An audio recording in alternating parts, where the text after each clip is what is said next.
किसी से harsh words में, ऊंची आवाज में, कड़वे शब्दों को बोलते नहीं। चाणक्य पंडित कहते हैं वचनम किम दरिद्रता, अगर दरिद्र हो, गरीब हो, तुम्हारे पास देने के लिए कुछ नहीं है, मुस्कान तो दे सकते हो, अच्छे शब्द तो बोल सकते हो, कैसे हैं आप?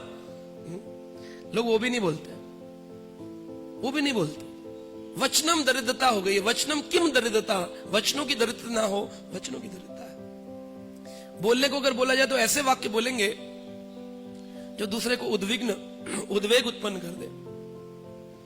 भगवान गीता में कहते हैं अनुद्वेग्यम करम वाक्यम, ऐसे वाक्य मत बोलो जो दूसरे को उद्वेग उत्पन्न करे, है ना। इवन रोड पर कुत्ता जा रहा है, बंदर जा रहा है, उसको ऐसे कर दिया हट हट हट, वो अपने जा रहा है रास्ते जबरदस्ती के लिए। इनको जीव के प्रति उद्वेग उत्पन्न करना लोगों की मेंटेलिटी है। कुछ ना कुछ तो करना है। भक्तों को समाज में नहीं कर पा रहे तो बाहर करेंगे, कहीं ना कहीं तो करेंगे। उद्वेग उत्पन्न नहीं करना है जीव के प्रति। अनुद्वेग्यम कर्म वाक्यम, उसके कर्म, उसके वाक्य किसी के जीवन में उद्वेग उत्पन्न करे कभी भी नहीं। मीठे शब्द, कोयल किसको क्या देती है और कौवा किसका क्या लेता है।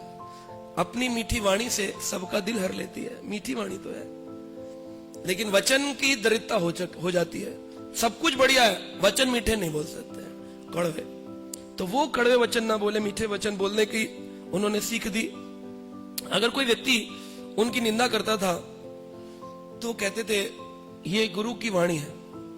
अगर कोई व्यक्ति आपको कुछ करेक्ट करे, करेक्टिव मेजर्स दे, सीनियर हो, जूनियर हो, पड़ोसी हो, सबऑर्डिनेट हो, जैसा भी हो, अगर कोई करेक्टिव मेजर दे और आपको लगे कि हाँ ये बात तो सही है, तो उसमें ईगो को बीच में नहीं लाना चाहिए। जैनानंद प्रभु कहते हैं वो उसको सुनते थे और हो सकता था तो उसको अप्लाई करते थे कि नहीं इन्होंने बोला है, बात सही बोल रहे हैं। किसी भी नए व्यक्ति की बात सुन लेते थे, उसको अप्लाई करने की कोशिश करते थे।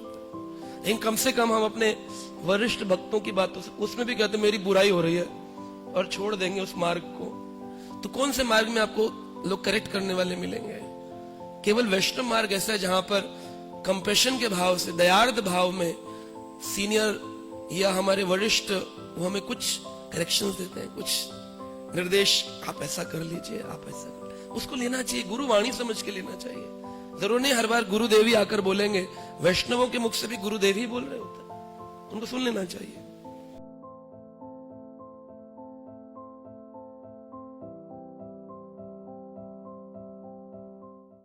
Subscribe now and press the bell icon. Never miss an update.